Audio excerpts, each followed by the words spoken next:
You were smiling before. Don't stop just because you're in the chair. Okay. Then the second one is... My name is Sandra, and I embraced Islam 10 years ago at the age of 31. I was born in Colombia, and I was born into a Catholic family.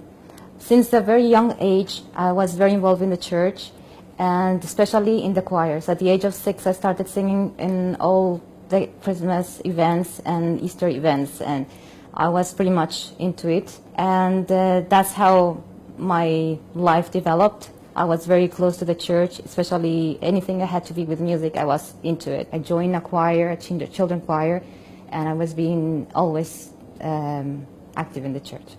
So when I finished my high school, I realized the love I had for music, and I wanted to move forward to it. And I knew I had a very strong potential as a singer. I had been done a lot of solo singing in classical repertoire.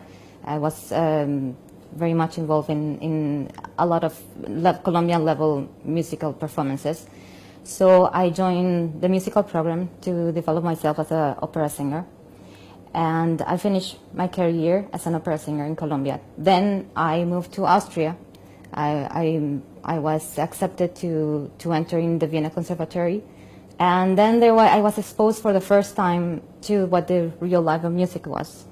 I was very dedicated in my music, but I was always feeling an emptiness in me.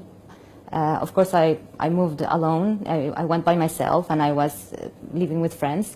But always my family was not there, so I would always feel like I had the voice of my family and telling me, keep connected to your faith. So I remember every day going through the conservatory, I will stop and I will go and enter into the church. And I remember my impression going inside and seeing all these statues and seeing people mainly with white hair. You would rarely see young people there. Although the places were amazing, it was really like a piece of art, but there was no soul inside of them. But I just wanted to keep connected to my family and to what I was as a child, connected to the church. So I will keep on going. And I remember going inside the church and feeling like, okay, this Mary looks beautiful today. Let's put a candle here and make a prayer here. And the next day I will go to another church, and maybe it was a church with the name of a saint. So I will go and pray to the saint. And it was just, starting to feel like it's really confusing. When you are out of the environment where you are grown, you start to make your questions and start to think outside of the box. And as much as I wanted to keep connected to God, because that's how I was raised, I was feeling there were many things that were not clear to me, and there were many questions that were opening up, and I wanted to understand. But I knew since the beginning that I arrived to Austria that once I would finish my degree, I wouldn't like to stay there. I felt like I was completing my degree to please my family. I grew up feeling that I wanted to please everybody, and I felt that with my singing I made many people happy. I could bring peace. I could make a religious event, a wedding, beautiful. Sometimes after the wedding people wouldn't say how nice the priest spoke, but how beautiful the music was. It was like music was the center of the faith. Like people were going to the church looking to being satisfied with the music. People will go to these amazing cathedrals just to hear the music. And once the big pieces of the repertoire were done, halfway the mass, suddenly the church would be empty. I remember Japanese buses stopping just next to the cathedrals, and then the church would be full of people. And once the communion started, that usually if you think about Schubert, like masses or Mozart masses, the music goes until the communion, and then after that, once the communion was over, the church was empty, and the priest was really upset. Once I continued studying, and I was about to reach my final diploma, my final degree, I remember feeling this sense of loneliness and confusion and frustration and not clarity where my life was going towards to. I was raised to be somebody helpful in the society, very caring, very loving. My family has done amazing charity work, and I grew up with all that. And then I would see how the behavior of people in the music world was the opposite, an environment of one pushing the other one or doing things that were not right in order to show or to glow. And I couldn't see myself doing that. It was very difficult because I knew there was a big expectation behind what I was doing. So I remember very well, maybe 2 months before finishing my degree, and going, like, it was late, and I remember this prayer I did. And that day, I felt for the first time I'm not praying to a saint or to the Virgin or to Jesus. I felt I was praying with the real, truly God. And I was saying, please guide me. I'm completely lost. I don't know what I should do with my life. So please, please guide me. And it was a very truly do a prayer for guidance. And I had the opportunity at that moment either to go to Spain and join an aunt, or to apply to move as an immigrant to Canada. I applied, and it was amazing. After 3 months, just at the moment of my degree being finished, I got the acceptance to move to Canada. So I felt this is a clear sign. I should go there. Canada is an amazing place because it's very multicultural. I had the opportunity to see people from many places that I never had the opportunity before in my country or in Australia, just studying. And I got in touch with Muslims, and at an event, a multicultural event. And there they start asking me about my faith. I felt I have to be strong, and I know I have my doubts, but this is who I am. So I would, try to repeat what I was raised up having to say. But then, of course, as a diplomatic way, if somebody had asked me about my religion, I had to ask back. So it was the first time I was encountering Muslims, and so I was asking, okay, so what do you believe in? I didn't know anything about Islam, and I was amazed to know that in Islam, Maryam, the Virgin Mary in Catholicism, was a very important woman, one of the 4th most important women in Islam, and that Jesus, Isa, was a very important prophet, and that they had the same prophets that I grew up knowing in the Christianity.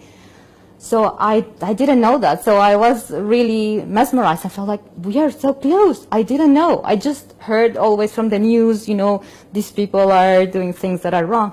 So I started to want to know more about Islam.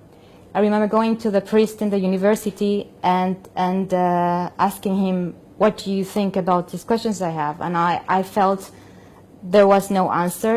And then if I would go to Islam, I would see like so clear and pure, and everything is there. It's so close, but it completely started to answer all my questions. So Ramadan was coming soon. Very blessed to be invited to a mosque for an iftar, and it was going to be Tarawih after. And since the communities are small, people will come for the iftar, and then they will stay until the prayer of Tarawih. So I remember going for the iftar, and I remember how these ladies who had been fasting for a whole day would give me food first, and I was like very impressed how people were not just jumping, they were doing a prayer before eating. And then I saw for the first time the prayer of Islam, and it was the most beautiful thing I had encountered until the moment, to see how people were all standing in lines and doing the same movements at the same time, and then to hear the Quran for the first time for me was like a kinesthetic experience.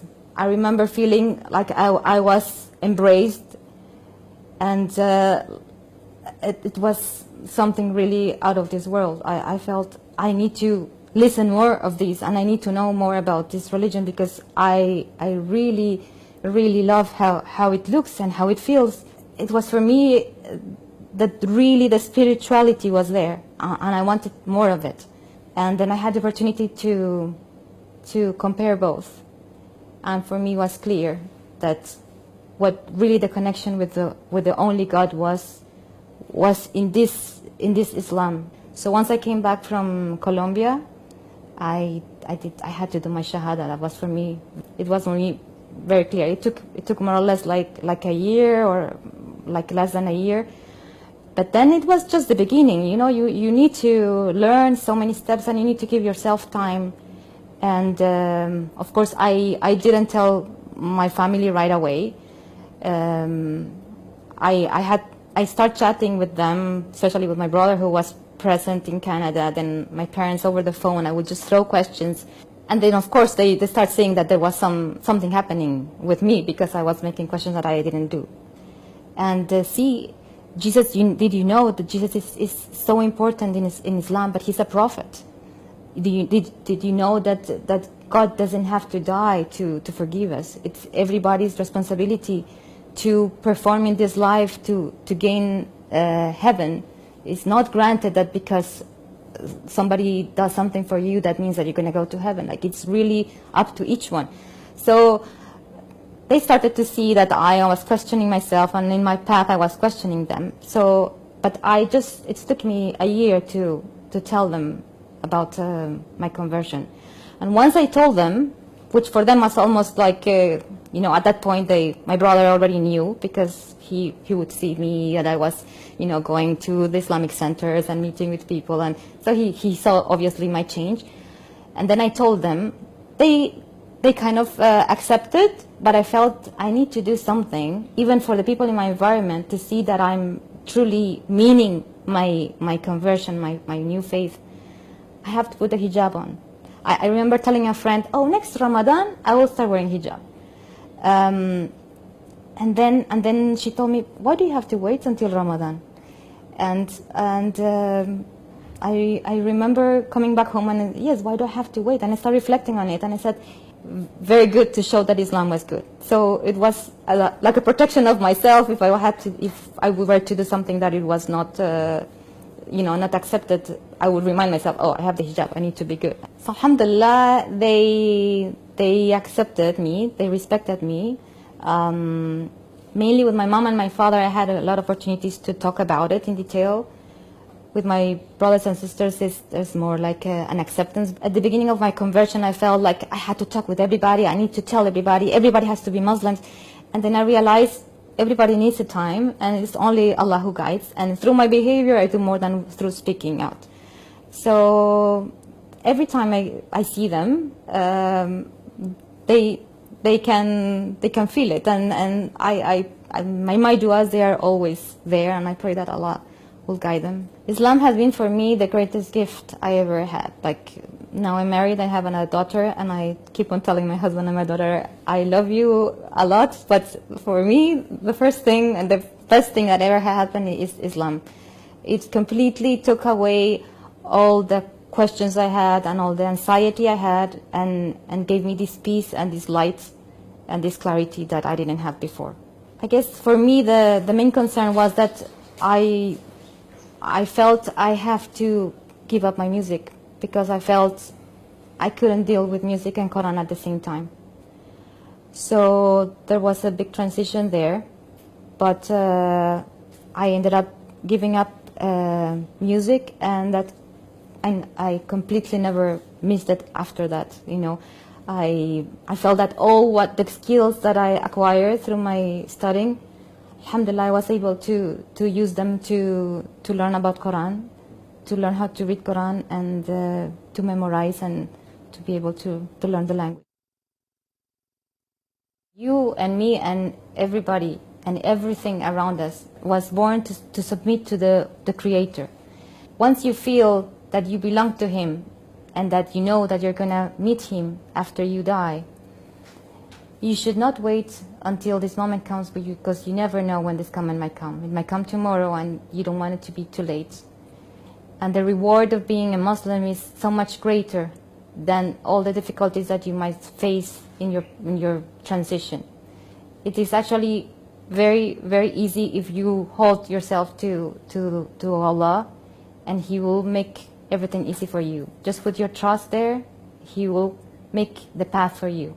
Sincere prayer to Him from the deepest place in your heart, and that will bring the clarity, and that will give you the strength that you need in order to make your decision.